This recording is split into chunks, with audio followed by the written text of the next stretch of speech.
What's happening, guys? This is House Cat MMA, and right now I'm going to be going over my predictions for UFC 328, Khamzat Chimaev versus Sean Strickland. But before I get into all that, if you just take a second to like and subscribe, maybe do a bit of comment and sharing, make sure you do your hell yes and your fuck yes, and we should be square.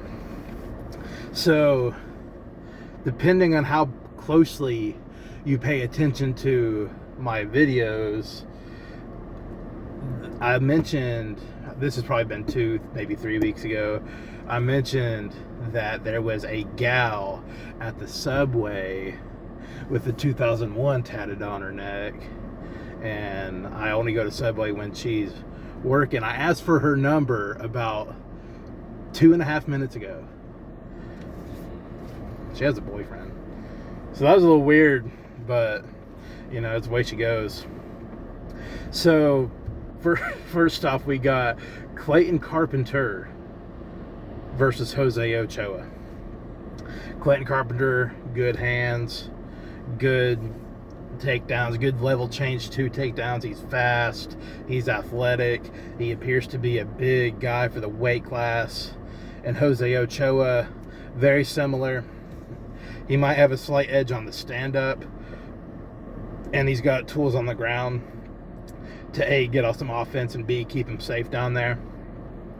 But I think that just because I like Clayton's style more, I'm gonna go Clayton Carpentry. I think he's gonna win. I think he's gonna win via wrestling, and he's gonna win a decision, probably a 30-27. Then we got Baysinger Sursakev, not to be confused with Kim Basinger, versus Jordan Santos. See, I think Sursakev is going to do well in the UFC. The only issue I see with his game is he's a little too playful on the feet, a little too loose on the feet. He gets caught. He appears to be a durable guy, but he's got, a lot like Carpenter, great level change of takedowns. And Jordan Santos, decent on the feet. He appears to be kind of small for the weight class.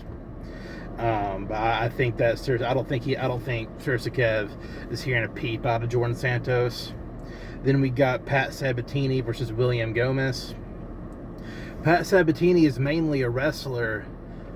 Who the fuck is fucking up my production with the UFO lights? All right, Pat Sabatini, basically mainly a wrestler, but he's got good lateral movement on the feet, and he's really good, because he's hard to deal with on the feet, not necessarily with his offense, but with the way he moves. It's hard to get any offense on him, but the second you do, he's in on a leg, he's going for a takedown. William Gomez is prone to being taken down. Better on the feet than Sabatini. Sabatini just has that weird movement thing he does. Is that my vehicle making that funny noise? I got the AC going like a motherfucker, dude. Turn that bitch off. But yeah, Pat Sabatini, via decision, he's going to win. Wrestling. Then you got Roman Kopylov versus Marco Tulio. Both these guys are pretty good on the feet. I'm going to give the edge to Tulio. I think Tulio does well at things. And Kopylov, he's got a bit of a ground game. He does, and he will take you down if you ain't careful. So I'm gonna go Tulio. I think Tulio is bigger and stronger. I don't think Kopylov is gonna have to give him too many problems. I think Tulio is pretty good. Then you got Jim Miller versus Jared Gordon. Both these guys are, similar status of journeyman. I'm the edge on power probably goes to Gordon. The edge on durability, they're both pretty durable. I'm gonna go Miller on that one, and Miller's obviously got a better ground game than Gordon. So, but I want to see Miller get 30 wins in the UFC, And I think he's going to get one step closer to that by beating Jared Gordon by some kind of close decision. And then we've got Grant Dawson versus Mateusz Rebecki. Okay, Grant Dawson is the ultimate wrestle fucker, probably the biggest wrestle fucker we got in the UFC right now. Okay, and Mateusz Rebecki, he's no slouch. He'll, as my boy Riff Raff said, he'll twist you up a nice one. But I don't think that he's going to twist Grant Dawson up a nice one. I think Dawson's going to win. I think this can be a decision heavy card. I think Dawson's going to beat Rebecki by decision. Then we've got Joel Alvarez versus Yaroslav Amosov. Alvarez, he's hard to, he's long. He's real long. And, you know, you're going to have a whale of a time trying to figure him out on the feet. But let's say you take him down, you're in for a whole other set of issues. But Yaroslav Amosov will get him down. And I do think that Alvarez will try to twist him up a nice one.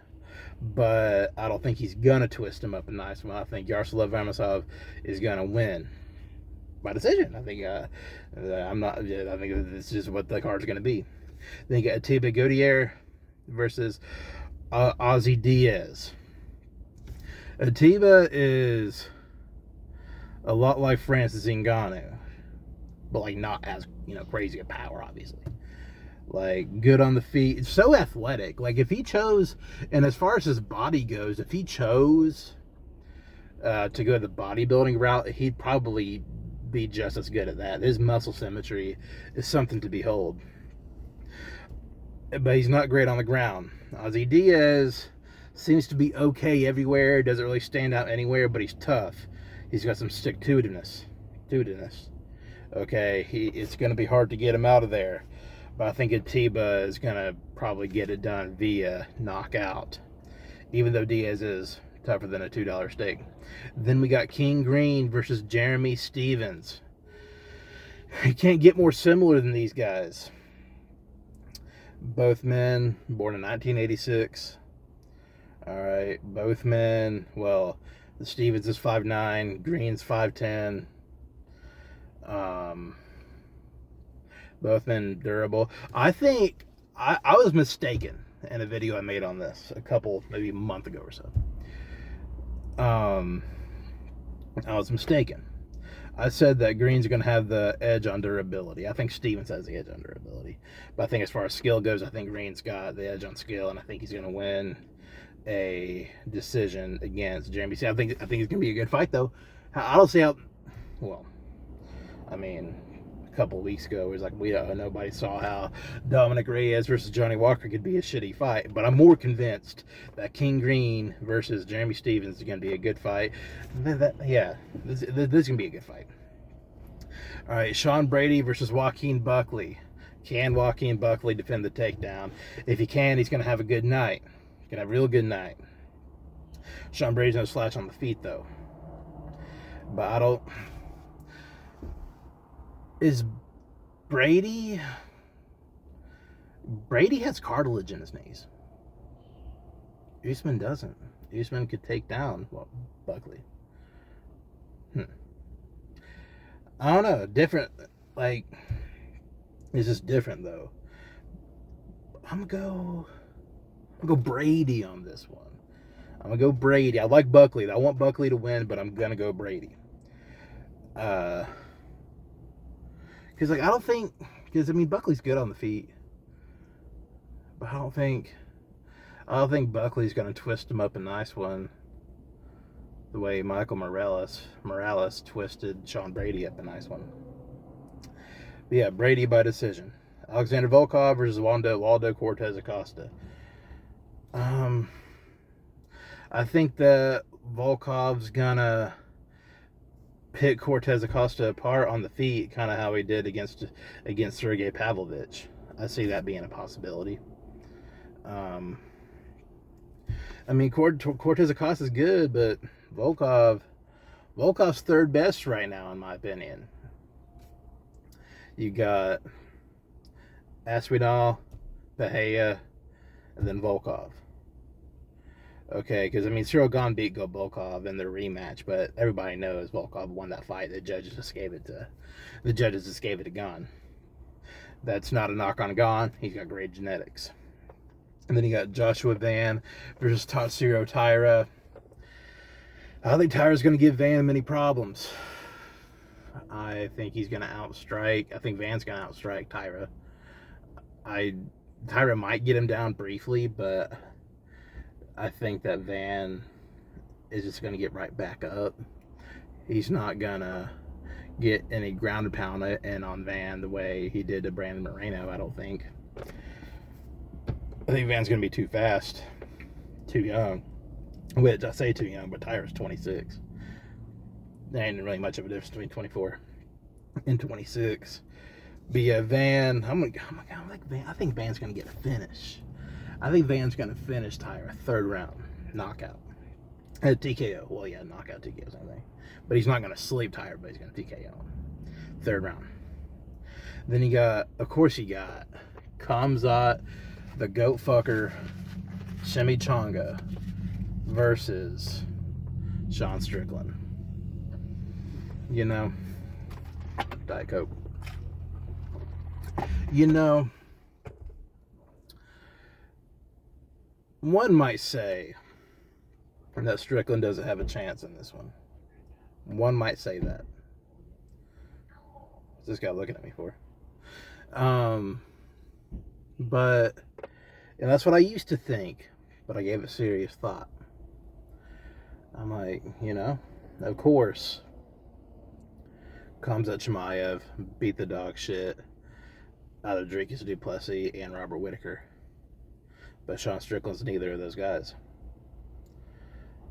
I mean, Dricus took Sean down. Sean, of course, got right back up every time. Not a whole lot of guys better at doing that than Sean. But nobody sticks to a game plan better than Sean Strickland. He was a bed shitter against Dricus du Plessis. But other than those two fights, nobody sticks to a game plan better than him. It's going to be jab city. He's going to prance around that octagon, and people are going to give him shit for it. It's going to be a boring fight, but it's going to be jab after jab after jab. Khamzat will take him down. Khamzat will win rounds. But Sean's going to get the decision. Split. But yeah, I mean, that's pretty much all I have on that. Hopefully I do better on I didn't do awful on my picks last week, and I went 6-7. That's better than 5-8. But hopefully I can go over 500 on these picks. But hell yeah, fuck yeah. This is House Cat MMA, and I'll catch y'all later.